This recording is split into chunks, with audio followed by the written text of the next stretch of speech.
Welcome to J institute. నేను మీ రమేష్. ఇవాళ మనము ఒక పివట్ టేబుల్ని డైనమిక్ చేయడానికి ఒక రెండు మెథడ్లు అయితే యూజ్ చేస్తామండి. ఒకటేమో ఆఫ్సెట్ ఫంక్షన్ ఉపయోగించి, రెండోది డైనమిక్ టేబుల్ యూజ్ చేసి. ఓకేనా? సో దానికన్నా ముందు ఒక పివట్ టేబుల్ అయితే క్రియేట్ చేద్దాం. నార్మల్ పివట్ టేబుల్ అయితే మనం క్రియేట్ చేద్దాం. చేయడానికి ఇక్కడ ఒక ఎగ్జాంపుల్ తీసుకున్నాను అండి. ఇక్కడ నేమ్ ఉంది, ఇక్కడ సేల్ ఉంది. ఓకేనా? సో నేమ్స్ వాళ్ళది డబల్ టైం కూడా ఉండొచ్చు, రాజు డబల్ టైం ఉండొచ్చు. సో ఇక్కడ 5656 ఉంది, ఇక్కడ 2000 ఉంది.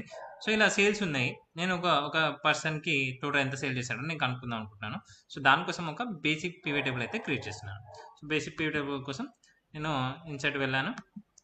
సో పివట్ టేబుల్ అయితే క్రియేట్ చేస్తున్నాను. From table range okay, data అంతా సెలెక్ట్ చేసుకున్నాను. డేటా ఎలా సెలెక్ట్ అయింది చూడండి, A1 to B10. So A1 to B10 లేకపోతే A1 to B10 మామూలుగా సెలెక్ట్ చేసుకున్నాను. ఇలా డిఫాల్ట్గా సెలెక్ట్ చేసుకున్నాను, లేకపోతే ఇలా సెలెక్ట్ చేసుకున్నాను A1 to B10. ఓకేనా? నాకు న్యూ వర్క్షీట్లో అవసరం లేదు, ఎగ్జిస్టింగ్ వర్క్షీట్లోనే కావాలి కాబట్టి ఇక్కడ క్లిక్ చేసి నేను ఓకే కొట్టేశాను. అంటే చూపించడానికి ఎగ్జిస్టింగ్ వర్క్షీట్లో తీసుకున్నాను. ఓకేనా? ఇక్కడ నేము ఇక్కడ రోస్లో వేసాను. ఇదైతే నార్మల్గా మనం అందరు చేసేది కదా. సో నేము సేల్ వాల్యూస్లో వేసాను. సో ఈ విధంగా దీన్ని మళ్ళీ private table classic private table తీసుకుంటున్నాను. రైట్ క్లిక్ ఇచ్చేసి classic private display classic private table. ఓకేనా? సో ఇక్కడ వరకు అయితే మనం అందరం చేసేసాం కదా. ఇక్కడ చేసాను చూడండి. ఇక్కడ ఓకే, మనం ఒకవేళ వేని ఒక సేల్ ఒక 78,000 వేసాను అనుకోండి. ఇక్కడ చూడండి, దీని మీద రైట్ క్లిక్ ఇచ్చేసి ఇక్కడ వేను ఉంది కదా, 3000 ఉంది ఇక్కడ. సో రైట్ క్లిక్ ఇచ్చేసి నేను రిఫ్రెష్ కొట్టాను అనుకోండి, 78,000 అప్డేట్ అయింది. కరెక్ట్. కాకపోతే ఇది స్టాటిక్ ప్రైవేట్ టేబుల్. ఇక్కడ వరకే ఏ డేటా అనేది ఎక్కడ తీసుకుంటుంది, ప్రైవేట్ టేబుల్ అనలైజ్. ఓకే, ఈ స్టాటిక్ ప్రైవేట్ టేబుల్ ఎలా అంటే, ఇప్పుడు నేను ఇక్కడ శంకర్ ఇచ్చాను అనుకోండి, శంకర్ అని రాసి అతని సేల్ వచ్చేసి ఒక 5600 సంథింగ్ వేసాను. సో ఇక్కడ నేను రైట్ క్లిక్ ఇచ్చి దీని మీద రైట్ క్లిక్ ఇచ్చేసి రిఫ్రెష్ కొట్టినా అనుకోండి, శంకర్ అనేది అప్డేట్ కాలేదు ఇక్కడ. ఎందుకు? ఇది స్టాటిక్ ప్రైవేట్ టేబుల్ కాబట్టి. సో మనకి డైనమిక్ ప్రైవేట్ టేబుల్ కాదు.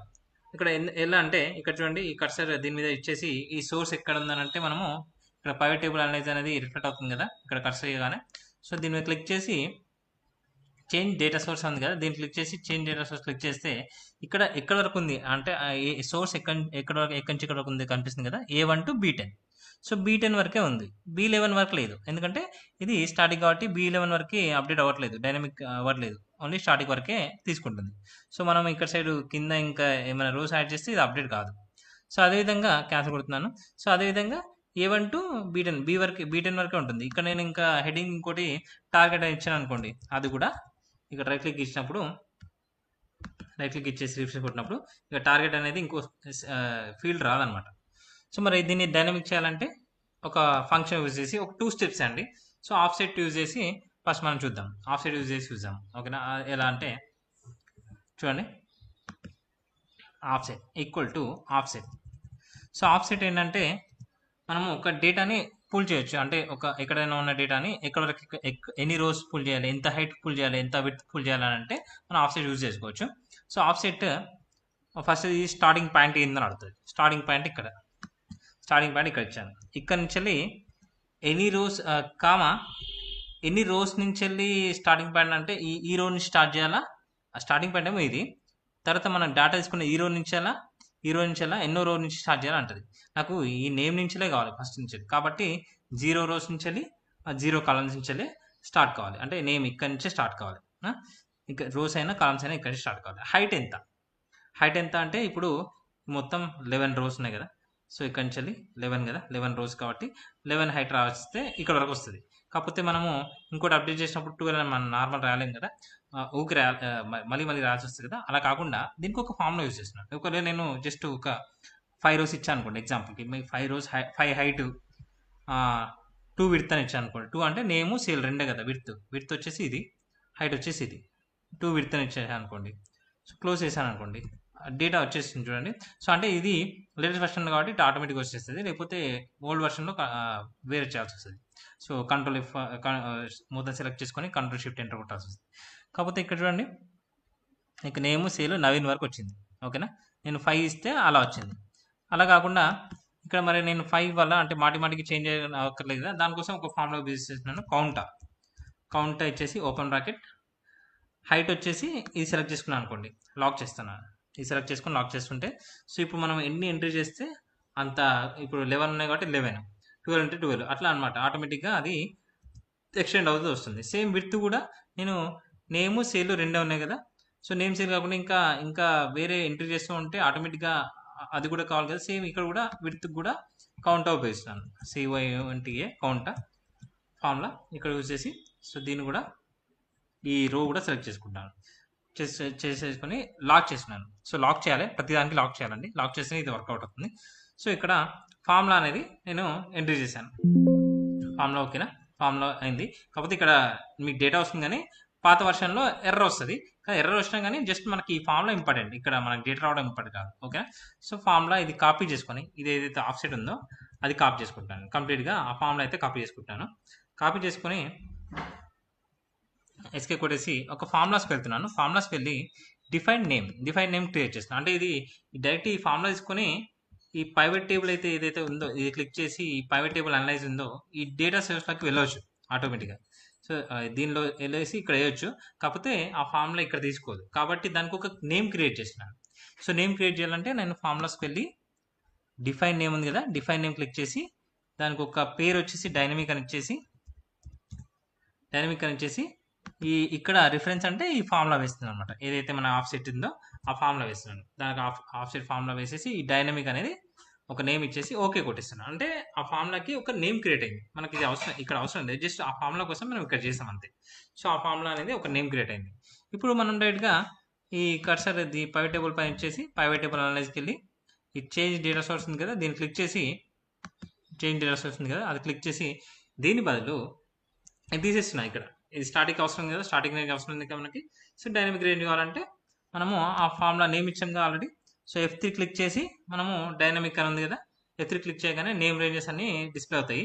సో నేమ్ వచ్చేసి డైనమిక్ కదా, డైనమిక్ కాబట్టి ఓకే కొట్టగానే మనము ఆ డైనమిక్ అనేది ఇక్కడ వస్తుంది. ఓకే క్లిక్ చేయగానే ఆటోమేటిక్గా డైనమిక్ అనేది ఇక్కడ సోర్స్ అనేది డైనమిక్ అప్లై అవుతుంది. సో ఇప్పుడు నేను ఒకవేళ శంకర్ ఉంది కదా, ఇక్కడ అప్డేట్ అయింది కదా.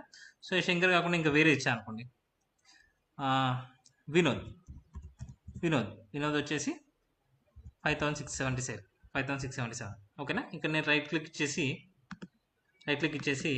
రిఫ్రెష్ కొట్టాను అనుకోండి, చూడండి వినోద్ కూడా అప్డేట్ అయింది. సో ఈ విధంగా మనకి డైనమిక్గా అప్డేట్ అవుతుంది. ఒకవేళ నేను ఇక్కడ సీ కాకుండా ఇక్కడ టార్గెట్ కూడా ఇచ్చాను అనుకోండి, టార్గెట్ కూడా యాడ్ చేశాను. టార్గెట్ సమ్ ఇక్కడ ఒకరిది ఇచ్చేసాను. రైట్ క్లిక్ ఇచ్చేసి రిఫ్రెష్ కొట్టగానే మనకి అప్డేట్ కావాలంటే ఇది ఫీల్డ్ కదా, షో ఫీల్డ్ లిస్ట్ కొట్టగానే ఈ ఫీల్డ్ లిస్ట్లో టార్గెట్ కూడా అప్డేట్ అయింది. చూడండి టార్గెట్ వచ్చేసి నేను ఇక్కడ ఇచ్చేస్తున్నాను. సో టార్గెట్ క్లిక్ చేయగానే అది కూడా సేల్లోకి వచ్చేస్తుంది. ఆటోమేటిక్గా మనకి ఈ పివట్ టేబుల్ అనేది డైనమిక్గా అప్డేట్ అవుతుంది. సో ఇలా మనం ఆఫ్సెట్ యూజ్ చేసి మన పివట్ టేబుల్ని డైనమిక్ చేసుకోవచ్చు. ఓకేనా. సో ఇదే విధంగా ఇంకొక మెథడ్, సెకండ్ మెథడ్ వచ్చేసి టేబుల్ రేంజ్ ఉపయోగించి. సో టేబుల్ రేంజ్ ఉపయోగించాలంటే ఇది సింపుల్ మెథడ్, దానికన్నా సింపుల్ మెథడ్. కాకపోతే ఇదొక దగ్గర యూజ్ అవుతుంది, ఒక దగ్గర ఎలా అంటే ఈ ఆఫ్సెట్ ఫార్ములా అనేది పాత వర్షన్లో కూడా యూజ్ అవుతుంది. పాత వర్షన్లో కూడా మనం యూజ్ చేసుకోవచ్చు. 2007 లేటర్ బిఫోర్ వర్షన్లో కూడా యూజ్ చేసుకోవచ్చు. సో కాకపోతే 2007 ఆఫ్టర్ వర్షన్లో ఇప్పుడు ప్రజెంట్ 2007 అట్లాంటి లేటెస్ట్ వర్షన్లో మనకు ఈజీ అప్రోచ్ ఏంటంటే దీన్ని టేబుల్ కింద క్రియేట్ చేయొచ్చండి. దీన్ని సెలెక్ట్ చేసుకొని control tea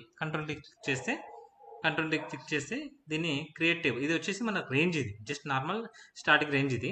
so dynamic table లాగా క్రియేట్ చేయాలంటే దీన్ని సెలెక్ట్ చేసుకొని కంట్రోల్ టీ క్లిక్ చేస్తే ఒక బాక్స్ వస్తుంది, table. Okay my headers, same headers ఇవే కావాలి కాబట్టి హెడర్స్ ఇచ్చేసి ఓకే కొట్టగానే ఇది ఒక టేబుల్ రేంజ్లో క్లియర్ అయింది. ఇప్పుడు మనం ఏదైనా ఎంట్రీ చేస్తాం అనుకోండి, ఈ టేబుల్ రేంజ్లో అప్డేట్ అవుతుంది ఆటోమేటిక్గా. సో ఇప్పుడు మనం దీన్ని పైవట్ టేబుల్ క్రియేట్ చేస్తాం అనుకోండి, ఇక్కడ చూడండి ఇన్సెట్ పైవట్ టేబుల్ రేంజ్, ఇది పైవట్ టేబుల్. ఓకేనా. సో పైవట్ టేబుల్ ఓకే కొట్టేస్తే ఇక్కడ నేమ్ సేవ్, ఓకేనా. సేవ్ ఇచ్చేసి ఇలా చేసినాం అనుకోండి, పైకి చూపిస్తున్నా. ఓకే ఇక్కడ ఒకవేళ శ్రావణ్ ఇచ్చేసి ఇక్కడ శ్రావణ్ ఇవ్వగానే ఆటోమేటిక్గా టేబుల్ ఎక్స్టెండ్ అవుతుంది. చూడండి ఇక్కడ 5666 చేయగానే ఇక్కడ రైట్ క్లిక్ ఇచ్చేసి నేను రిఫ్రెష్ కొట్టగానే ఆటోమేటిక్గా ఈ స్ట్రావన్ అనేది 566. ఇది సింపుల్ మెథడే, కాకపోతే కొన్ని ఓల్డర్ వర్షన్లో యూజ్ అవ్వకపోవచ్చు ఇది. ఓకేనా? సో అంటే రిక్వైర్మెంట్ బట్టి మనం ఒక్కొక్కసారి మనకి ఎక్కువ వచ్చేది స్టాటిక్ రేంజే కాబట్టి ఆటోమేటిక్గా కాపీ చేసి పే చేయాలంటే అది ఉపయోగపడుతుంది. అంటే ఏది వీలైతే అది యూజ్ చేసుకోవచ్చు అనమాట. ఓకేనా? సో ఇక్కడ శ్రావణ్ వచ్చేసింది. అండ్ ఇక్కడ కూడా మనకు టార్గెట్ ఎక్స్ట్రా యాడ్ చేయాలనుకోండి, టార్గెట్ ఇక్కడ కూడా ఆటోమేటిక్గా టేబుల్ ఎక్స్టెండ్ అయిపోతుంది. టార్గెట్ కొట్టి సెంటర్ కొట్టగానే టేబుల్ ఎక్స్టెండ్ అయిపోతుంది. ఇక్కడ ఇచ్చేసాను అనుకోండి, ఇంకా రైట్ క్లిక్ ఇచ్చేసి రిఫ్రెష్ కొట్టగానే అది కూడా టార్గెట్ ఫీల్డ్ అనేది కూడా యాడ్ అవుతుంది. ఒకవేళ రైట్ క్లిక్ షో ఫీల్డ్ తీసుకోవడానికి ఇక్కడ టార్గెట్ కూడా యాడ్ అయిపోయింది. ఓకేనా? సో ఈ విధంగా మనము క్లిక్ చేస్తే ఆటోమేటిక్గా టార్గెట్ కూడా వస్తుంది. సో ఈ విధంగా మనము ఒక పివట్ టేబుల్ని డైనమిక్ పివట్ టేబుల్ చేసుకోవచ్చు. అంటే మన రిక్వైర్మెంట్ బట్టి ఆ మెథడ్ అయినా యూజ్ చేయొచ్చు, ఈ మెథడ్ అయినా యూజ్ చేయొచ్చు. ఓకేనా? థ్యాంక్ యూ వెరీ మచ్ అండి.